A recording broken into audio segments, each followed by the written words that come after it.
I bought a property with my business credit card, and that property, actually the land that I'm talking about building a small subdivision on, that was part of the property that I bought with my business credit card. You can get an LLC on Monday, and if your credit and the project and everything is, you got access to funds, and it's a decent opportunity, you can basically get a loan on Tuesday. LLC on Monday, you get a loan on Tuesday, right? What is the BRRRR method, and what does that mean essentially? Yeah, so the BRRRR method. Hey, what's going on, guys? Calvin Russell here. Super excited to bring back yet another guest speaker. All right. Now, listen, this man needs no introduction. He's been on our channel quite a few times. And listen, we read the comments. You guys have been begging us to bring him back. Okay. Well, listen, Sean is back in the building, and he's going to show you how you can take your current business credit and essentially buy real estate, okay? But not just any real estate, how you can invest in real estate, buying rental properties, buying properties to flip. He's been doing this for years, but listen, he doesn't have a lot of time. I'm not going to take much of it up, but if you need to listen, you need to get your notepads out if you are serious about learning how to do this, all right? So Sean, without further ado, I want to go ahead and bring you in. Can you hear me okay? Yes, sir. Yes, sir. All right. Awesome. Awesome. Thanks again, Sean, for being here. I know you got your business, you got your agency, you're a busy man. So we greatly appreciate you carving out time for today. Absolutely. Absolutely. Looking forward to it. All right. So first off, let's go ahead and go to some receipts. Okay. And you ain't you ain't got to turn the camera around, because I know I saw your beautiful home last time we was talking. Yeah. But let's go into a few receipts. So first off, how long have you been doing real estate investing? How many properties have you flipped? And then of course, how many properties have you invested in general, just over the years of you doing it? Yep, for sure. Definitely. Thanks for asking that, Calvin. Once again, Sean K. Langston. I'm based in Charlotte, North Carolina. I've been in the real estate business. I'm a real estate broker. So I've been in the business since 2007. Started flipping a little bit, in 2008. Really turned it up, to be honest, over the last 7-8 years. So I'm saying that to say that you don't have to have been doing it for a long time to build a great portfolio or to make money in real estate investing. I just turned it up in the last 7 to 8 years. So right now we own over 40 rental properties. I've flipped over 100 properties. I'm doing some ground up development, basically taking out place some dirt, raw land, and building from the ground up, foundation, crawl space, slab or whatever, and going up vertical on the project. So that's the newest thing. And most recently, I'm in the process of getting a whole small subdivision done. It'll be about 20 homes, 18 to 20 homes. And so I love real estate. Real estate investing has changed my life. So anytime I have an opportunity to talk to others about it, because nobody really in my family taught me this. So this is something that I learned just by reading, getting with the right people, connecting with people such as Calvin. You always want to connect with somebody that's ahead of you and have been where you're trying to go. So that's what I did, and I just love it. It's a great opportunity. It's a business that a product that we all need. Houses. People always need somewhere to live. Businesses need somewhere to have inventory. I tell people, even though Amazon is the biggest online retailer or whatever, and we get stuff shipped, virtually and online, we get ordered, they still got to have somewhere to store that stuff. And where do you think that is? That's real estate warehouse. So real estate is here to stay. It's not going anywhere. We all need it. So anybody that wants to get into real estate, I'm always up on my podium or whatever to just kind of talk about it, because I'm passionate about it. Absolutely. Absolutely. And thanks again for sharing that, Sean, as well. It's like you said, real estate is going to always be needed, not just because people just need obviously a place to, to live, but businesses, corporations, and people need somewhere to rent, so, a lot of renters go through a lot of stuff. And I tell them, hey, listen, why don't you buy your building and show us how it should be done? Be the change, be that landlord that you've always wanted to see and be. Yes, for sure. But thanks for letting us know that, man, over 100 properties. That's crazy. That's crazy. So you most definitely have been doing it for quite some time. So now let's talk about how regular people, can go into, let's say, starting from scratch, knowing what you know now. How could a person use their business funding, business credit, and start getting into real estate investing? What's some things that you would recommend right off the bat? Yeah. So what I would recommend right off the bat, if someone has business credit, is understand how to use it, right? So one of the most important things about real estate investing is you have to understand what the opportunity is. Meaning, like if you're going to flip a property, you got to have access to somebody that's going to be able to show you basically the value in the property. Like, hey, we buy this property at X and we put X amount of dollars in this property, then we can sell it for Y. Right. So just really understanding that process, that's a start. Right. And so, like I said, I always try to get with people that are, where I'm trying to go. So having access to a good mentor is a great start. So, once you have that, then you have access to business funding. One thing that I think is just an amazing is one, most business credit, most, not all, but most business credit doesn't show up on your personal credit. So that's amazing. It's really like you getting a 2-for-1. You got your personal credit profile and you got your business credit profile. So with the business credit, you could literally buy a property, usually put down a down payment, or just depending on how much business credit that you have. For instance, I had a large business line of credit, and I bought a property with my business credit card. I bought a property with my business credit card, and that property, actually, the land that I'm talking about building a small subdivision on, that was part of the property that I bought with my business credit card. So I bought the lot, which is like an acre and a half. I bought the a triplex, and I bought another vacant lot, which I built a new construction on, and I sold that property. So I did that with my business credit card. So there's ways to turn your business credit into cash, right? On some cards, you can get a cash advance.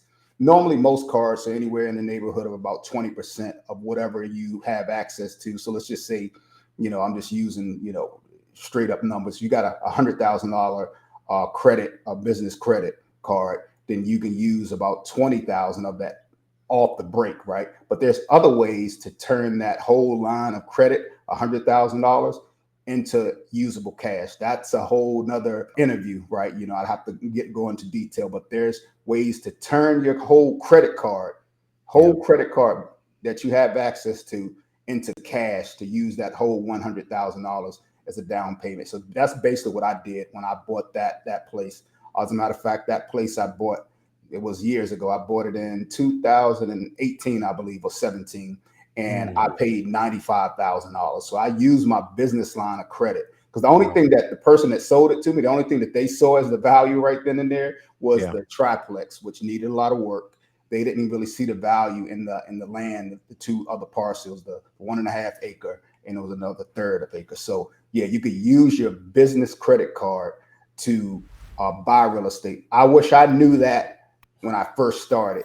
I didn't know that right out the gate. So I was financing my properties other ways before I knew that. So the great thing about you guys having access to Calvin's program is you getting this information before me. I would imagine, like, you guys are probably younger than me, and I didn't find this out to maybe about 15 years ago, really understand it. And so, I was like 40 years old or so before I found out. So you guys have an opportunity to get in front of that. Wow. Man, that's amazing that you mentioned that as well, too, that you can literally buy property with a business line of credit. Let's take it a couple steps back. So now, what are some things that people need to have in place in order to even get a business line of credit that high? Because obviously people may not start off like that. What do you think puts you in a position to even get a business line of credit that high? And what are some things that people can do to kind of increase that over time? Yeah, Calvin, this is the part that people are not going to want to hear. It's how sometimes people say, do you want to hear the truth or do you want to hear the fluff? Right. And so since I'm on here, I got to give you the truth, nothing but the truth. You have to have decent personal credit. That's the best way to get access to huge lines of credit. Like right now, I have huge lines of credit, right? But you have to start off with decent personal credit. Meaning, like, you have to at least start tracking in the 650 on up, right?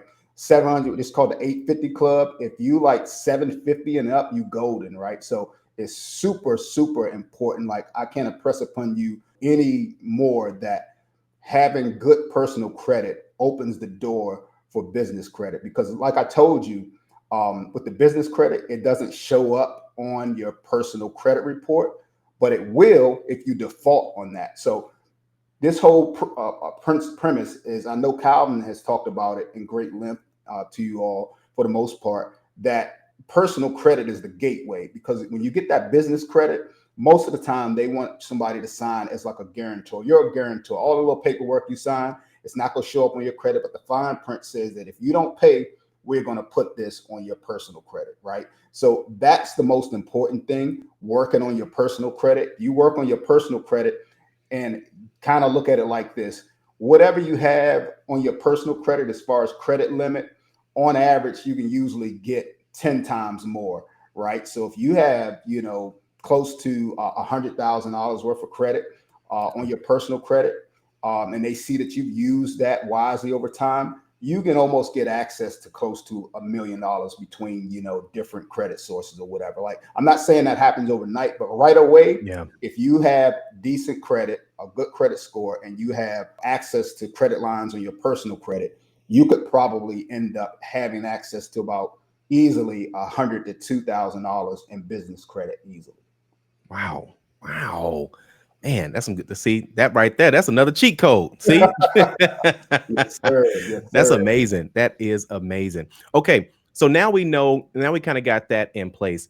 Now, what happens if a person, or do you recommend that a person, let's say if they want to be if they want to either, let's say that they want to be a landlord, and would you use business credit to essentially buy that property, renovate it, like using the BRRRR method, and then refinance it? And then do you think like that's easier, or would it be easier to just go ahead and just buy the property, put it in the business name as it already sits? What do you think is a better route to go? Yeah, so I'm a big proponent of OPM, other people's money, right? So if you can use your business credit and get it that way, because like I said, the business credit, it doesn't impact your personal credit, right? And so that allows you to maintain a super high credit score on your personal side, because you're actually using your business credit to make the transaction. So if you can use your business credit to do that, by all means do that. Now, if you don't have access to as much business credit, or you just want to go the conventional way, you can use basically your personal kind of credit profile, which what they'll look at is what your personal credit is. And if you have, and I know I'm getting ahead of myself, but if you have like a business entity set up like a LLC, corporation, or what have you, then you can get credit based upon your personal credit score. They're going to look at your credit score. Credit score doesn't determine whether or not you're going to be able to get the loan, but it does determine the rate that you're going to get. For instance, they usually have a guideline of where if you got to have at least a 620 and you can buy an investment property, right? But your interest rate is going to be higher on that. If you like 700 plus, then your interest rate is going to be lower. But both of them are basically still it's a business loan, but it's not necessarily with your business credit, right? So you can use that technique. You can buy a property under a business and use your own funds, or you can buy a property under your business and use business credit as well. So you can use either one. So that's the great thing about it. So to me, that's just the cheat code, like having more than one entity. And as you get better at this and start understanding it, like I have 4 core businesses, and all 4 of my businesses have their own business credit profile. So now I got 4 plus my own personal. I got 5 basically credit profiles. So that just gives me extra buying power, because I have access to more funds. Wow. Okay, about 4 to 5 core businesses that have their own business credit, as well too. Let me ask you another question, Sean. Did you go, when you're building business credit for these multiple businesses, or I would say business entities, and we'll get to that in a second, did you go the traditional route of, adding, because obviously we got to add some type of trade lines, things of that sort. Did you get like a quill for each of them? What was your strategy to kind of build, credit for so many entities all at one time? Yeah. So I'm glad you asked that. That was a great question, because I did not build them all at one time. So it took time for me to build up each business, each of my business credit profile. And just like Calvin said, building business credit, it's a process. But I'll tell you this: once you build one, it's easier for you, especially when it comes to real estate investing. Once you build one credit profile up, business credit profile up, it's easier for you to get funding from lenders. I mean, because they look at it like, hey, name of my first company is Langston Realty Group, LRG. So they like, okay, we know that profile. We know what he's all about. We know he's the personal guarantor. We know he has great personal credit or whatever. And so it's easier for me to move and do business through my next entity, right? So once you start building relationships with these different banks, lenders, when it comes to real estate or just regular loans or whatever, they're going to, you are the go-to person. You are always the go-to person for every entity. So don't let anybody fool you, right? Business credit is called business credit and all that stuff, but there's always a person behind the scene, and that person is you, right? So you got to take care of your personal credit to even be open to get access to great business lines. So yes, like Calvin said, you have to build your credit profile up. So you get the Quill credit cards, you get the gas cards, and then once you kind of get like those different gas cards and so forth, then you'll have access to other cards. You got the BJ's cards, and then you'll start having access to regular business credit type cards. And then after you get access to business credit, like credit cards, then you'll have access to business lines of credit. So it just keeps growing and growing and growing. But the difference with business credit is you do have to kind of build it in stages. But once you have it built for one entity, it's much easier for you to build the second one, first of all. But most importantly, it's easier for you to get loans and get access to capital, even when you start in a new business, because they know that you're the person behind the scene, right? Mm-hmm. We already know what you're all about, Sean. We know that you don't have a total business profile set up for this new entity, but we know that you've had this other entity for years and you've done great business with us. So we already know that you're good to go. And so you don't have to totally wait for the second entity, because most of the time you're going to have a relationship with banks and institutions. Just know that you've done a great job. And so you can still get business lines of credit, business credit cards. It might not be a huge line because it's a newer business, but nevertheless, you can get access to something. So I didn't build them all at one time. It's a process for each one of them, but every one that you build makes it easier to get the other. Every one that you build makes the next one easier to get. Listen, this is why we bring Sean here. Okay. Let me tell you all something. See, people don't understand. He's dropping so many gems, but when people are looking to go into, let's say, real estate investing, things of that sort, and they read the books, they watch the videos, sometimes you need a coach. Sometimes you need a mentor. You need someone holding your hand throughout this entire process. You save so much time. I think that people got to drop the egos and stop telling themselves that they know everything. And it's conversations like this to say, listen, let me show you 15 years of game. 15 years of, you don't have to make the same mistakes, that Sean made as he walks you through this process. So here, we probably went too fast for some people. Okay. But let's take a step back. Let's go into in your opinion, what's the best business structure, to have set up to do these types of deals, especially using your business credit and such, for real estate investing. What's your take on that? Yeah, so I believe the best structure is an LLC. An LLC is going to allow you to get access to funding. It's going to allow you to get access to some of these investor programs for loans, which one is called like a hard money lender. It's going to allow you to get access to that. So LLCs are the way to go. LLCs, basically gives you this certain level of protection, limited liability corporation or whatever. So LLC is important, and lenders love to see LLCs because most lenders will not give a business loan or any type of business funds to a sole proprietor. It's really going to be really hard for you to get big sums of money as a sole proprietor. So LLC, I love LLC. Another reason why I love LLC as well is because you can use the LLC. And what I recommend, like you'll hear a lot of people talking about this stuff on the internet. I'm talking from experience. I'm talking from, over 15 years of experience, that you don't have to automatically get what's called a S corp designation. S corp is a designation that's recognized by the IRS, right? I tell people, until you make about $50,000 in your business, you can just be a straight LLC.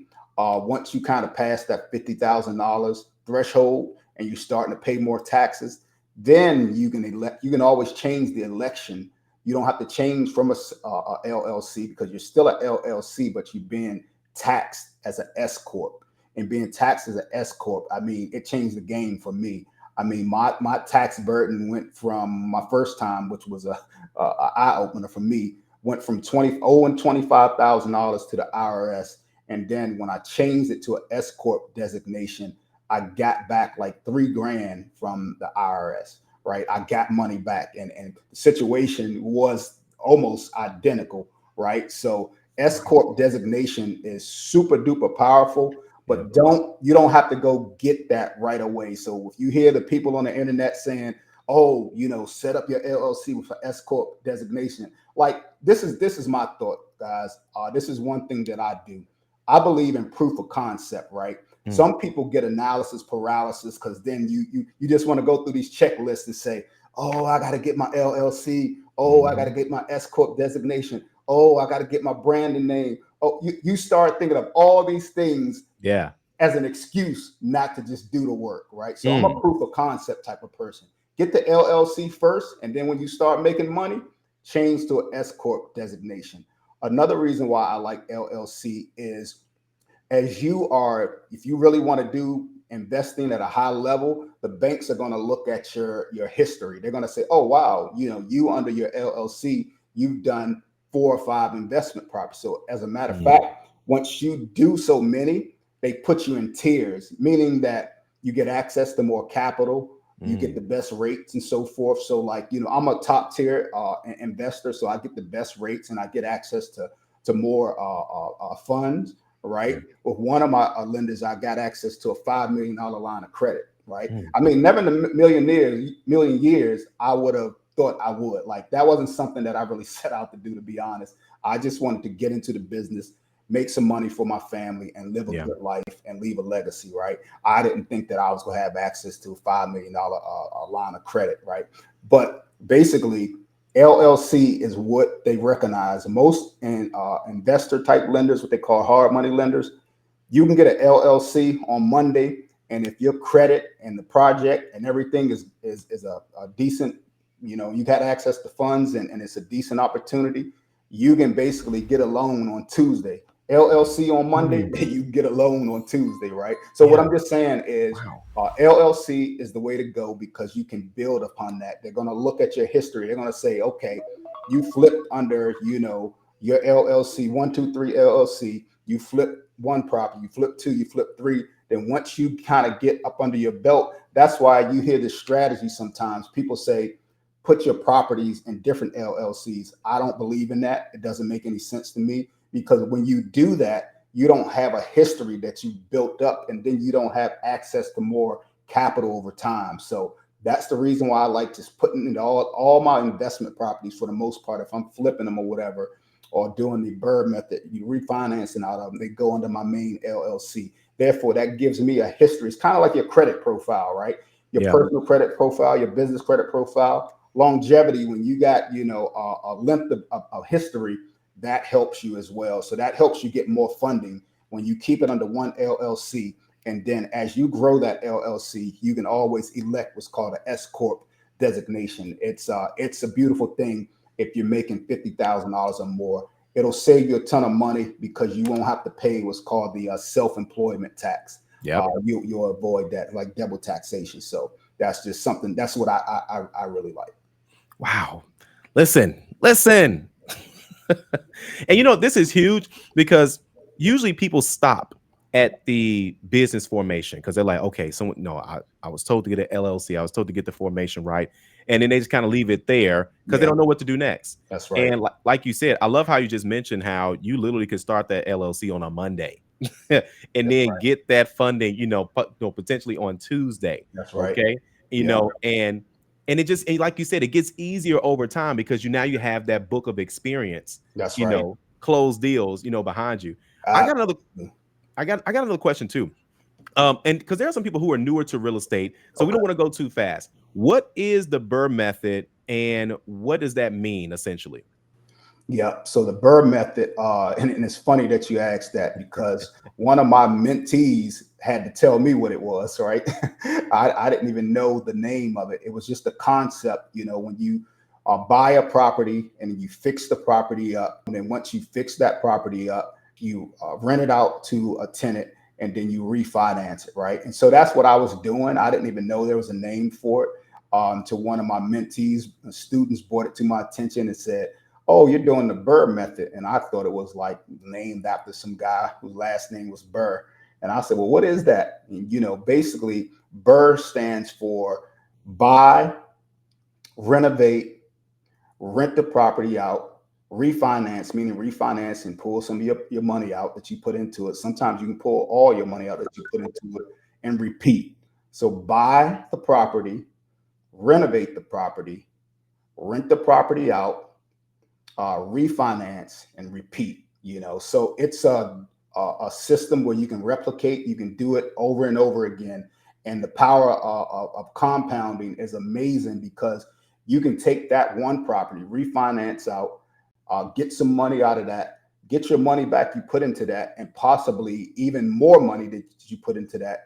And then you can go and put a down payment on another property. I mean, that's literally, for the most part, how I got started in real estate investing. One property turned into over 40 properties, right? So it's a simple strategy. I know Calvin said slow down. I've been doing this stuff for a long time, so I might, talk a little fast about it and kind of, gloss over things that I should be slowing down on. But I'm gonna definitely slow down on this because this is one of my favorite investing methods. If I said that, you asked me what was my favorite investing technique, Yeah. it is the BRRRR strategy.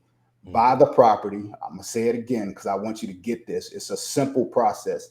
Buy the property, renovate the property, rent the property out to a tenant, refinance. Refinance is just the process of you added value to that property. So I'll just give you a basic scenario. The refinance part could go something like this. You bought the property for $50,000. You put $10,000 in it. You got 60 in there. And now with those improvements, property is worth 120,000, right? Which is not unusual in a lot of markets, right? So you put 60 in, and now the property is worth 120,000. So the difference between the 60 that you have into it and what the property is worth, the 120, that's your equity. So there's about $60,000 worth of equity there, right? The bank will only loan you, most banks, will only loan you up to about 75 to 80% of that 120. So I'd have to do my math. Let me see what that math is right quick. Take your So time, Sean. Take your time. so that's it, it's like, this is what I call it, guys. People laugh about it, but it's the truth. I call it magic, real estate magic. I'm like, you want to see some real estate magic? And so you basically buy that property for 40, 50,000, $50,000, what I said, $10,000 to renovate it. That's 60, right? Now the property is worth 120,000. So you take the 120, and most lenders will give you 80% of that. So times 0.80, 96,000. So lender will give you 96,000. So basically you owe 60 on it. The lender is going to lend you $96,000 on that $120,000 asset. So now you got 60 minus that 96, you got access to $36,000, right? And you may have put down, $10,000 or whatever to get the property, maybe another 10. So you'll get your 10,000 back, or whatever money you put back, put in there, and you'll have access to basically 26,000 more dollars, right? So if you think about it, if that first property, if it took you $10,000 down to get that property, now you got access to $36,000. You could literally take 10 back out of there, the 36, and you'll have access to $26,000. So basically, you can take that $10,000 and put a down payment on the next property, and you still have $26,000 in the bank, and you just keep doing that over and over, rinse and repeat. So it's a straight up process, and banks recognize it. Like, they basically have programs set out for that. We call it BRRRR method in the industry. They just call it, a cash out refinance. And so they do that all day long. They love those deals. Like, banks are waiting. They got money out there for those deals. So that's one of my favorite techniques is the BRRRR method, because I call it the goose that keeps laying the golden egg. So get this. You do that, and then 2 years later, as the market continues to go up, like, even if the market doesn't go up, right, the tenant is paying your mortgage payment down.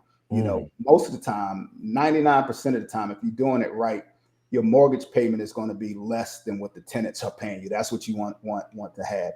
And so at least over next 2 years, the tenant is going to, at the very least, pay your mortgage balance down.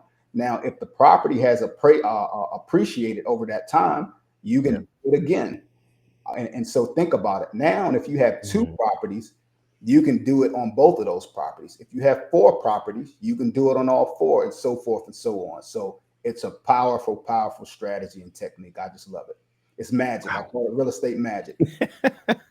Real estate magic. It's funny you mentioned that. I remember my friend actually went through this process. He saw it on like Bigger Pockets or something like that. And Bigger Pockets, they've been talking about this stuff for years. And he was like, man, all I got to do is just, and I remember when my friend was actually building his credit, and he was one of the first clients that I helped as I walked him through, the process. I'm like, dude, you got to get your credit in order if you really want to do this stuff. That's right. And this is before like 850 Club was 850 Club. Yeah. So, and he was like, you know what? He already had one building, but he said, I'm gonna buy this building. I'm gonna get my uncle. I'm gonna get his friends. I'm gonna get them to renovate the property. By the way, the whole uncle situation, that's a whole nother video. Right. But anyway, thankfully he was able to buy the property, get the work done to the property. And mind you all, guys, this right now it's 2025. He bought this property back in like 2015. Okay. Yeah, we talk, man, the bag is heavy on the equity. So yes, he's got a little bit over $200,000 worth of equity right now. And I mean, it's a great area, small town. It's called Posen, Illinois, very small, no city, but it's right around the suburbs, 15 minutes from the city, 20 minutes from downtown. Love it. Either way, man, right off the E-way, like, it's a very good spot, 3-unit building. And he did a cash out refinance. He refinanced, then he did a cash out refinance, I think around about 2020, 2021, when the rates went down.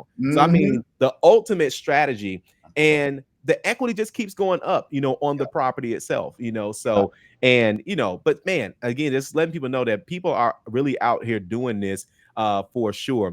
Another question I had too, Sean, because, man, I know we could talk about this all day now. You already know. Yes, indeed. Is there a limit to how many properties you can buy or keep in one business name? Is there a limit on that, to your knowledge? So that's the $1 million question. So this is the thing, right? When you go through, once you build your credit profile, and once you kind of do this for a period of time, and you have relationships with lenders, I use mostly, private lenders, people that I know, or my business credit, or I'll use what's called a hard money lender, right? So really all so-called unconventional, right? If you are working with a conventional type loan where it's Fannie Mae and Freddie Mac backed, you got to look that up. I don't want to go too much in detail about that, but that's basically just the entities that are government sponsored enterprises. Basically, they're kind of backed by the government, but they're owned individually, which is weird. But nevertheless, that's where most of the regular conventional loans come through. Like, if you're buying a house to live in, usually going through like conventional loan or FHA or USDA, VA or something. All of those are kind of like fit in this conventional bucket. Well, when you're doing real estate investing, you can go outside of that. If you're in the conventional bucket, there is a limit, right? I don't even know what the limit is, to be honest, because I wasn't looking for something that was going to put a limitation on how many properties that I could own. So if you're using your business credit, or if you're using like a hard money lender, a private lender, or anything like that, there is no limit. You can own as many properties as you want. I mean, I just came from a conference last week. Met a guy that owns 120 properties. I mean, I know people that own 200 properties. I mean, these are just regular people like you and me, right? You know, like I said, mine started from one property. So, you know, I tell people, if you can do one property, you can do two, you can do two, you can do four, so forth and so on. You know, you can keep that going, but there is no limit, right? So my goal over the next 2 years is I like to basically add another 20 to 30 properties to my portfolio. So that's the great thing when you're using your business credit, you know, personal, private lenders, or a hard money lender. There is no limitation, right? You know, one thing to keep in mind, even if you use a hard money lender, most of them only go up to 4 unit buildings, meaning like a fourplex, a quadplex, or whatever. So duplex, triplex, quadplex, they only go up to 1 to 4 units or whatever. Hard money lender is just, you know, when I first heard that name and got into the business, I didn't like it. I'm like, hard money, what is that? That seems difficult. It's so ironic because it's probably one of the easiest processes out there. You know, once you got everything set up and you got your business profile set up and you got decent credit and you bring a good property that's a good opportunity to them, it's so easy. The process is easy. And some of them will basically fund the purchase of the property, and they'll fund the renovation cost of the property project as well. So, you know, I think it's what they call a misnomer. Like, you know, I don't think they should call it a hard, they should call it a easy money lender. Right. Easy. Right. Because it's the one that, like you said, is one of the easiest to get for real. Yes, yes. Now the interest rate is a little higher, but Yeah. that's just, you know, you have to understand what your exit plan is, right? Yeah. You know, if you're going to only hold the property, right, 6 months or less, you think about it like, okay, you get the property, it might take you, you know, just depends. It might take you 90 days or whatever to renovate it, right? So that's 90 days you have the property. If you're in a pretty hot market, it might take you 60 days or less to sell it. So when they right at 5 months, you know, by the time you close it out, you might be at 6 months or whatever. So the interest rate doesn't really matter that much because you're in and out. It's not like you're holding it for 30 years, right? So it's meant to be like what they call like a bridge loan. These loans with hard money lenders are usually only 18 months or less on average. Then most of them are like, you know, 12 to 13 months. But no cap on how many you can get. You know, that's ironic. My nephew, I know, right? No cap. I'm like, what are you talking about? But there's no cap on what I'm telling you guys. No cap, That's right. no line on that, and no cap on how many you can get. Awesome, man, because that was most definitely a question that we see sometimes, you know, for sure. And listen, guys, listen, we gotta save some for another interview, guys, another time, you know, for sure. Let us know inside the comment section below if you all want us to bring Sean back, okay? And of course, let us know if this information was great or not. You know, of course, listen, this is amazing information, especially for people who are trying to do something with their business credit in general, but just for people that are looking to go into real estate investing. So, but either way, I know we got of course a Q&A to go ahead and get to. And listen, Sean, thank you so much. I just want to say thank you for taking out the time away from your businesses, your family, to drop these gems, you know, and nuggets today. So we greatly appreciate you stopping by. Absolutely, man. It's a pleasure, man. Anytime I see somebody such as yourself doing what you're doing, man, I love it. Each one teach one, each one reach one, man, because we can benefit each other. You know, my thought is this, you know, one millionaire, what's better than 1 millionaire? 2, 3, 4, 5, you know. That's right. Exactly. Plenty of us, right? You know, so we all eat and we can all uplift and do business with one another, man, to just make it that much easier for us going forward. So I love what you are doing, man. Keep up the good work. And I know that you're touching a lot of younger people. So that's powerful, right? You know, a lot of things I didn't learn till I was a little older. So you know, love what you're doing. Keep going, man. Absolutely. Absolutely. Thanks again, Sean. We greatly appreciate you, brother. Absolutely. Thank you, man. All right.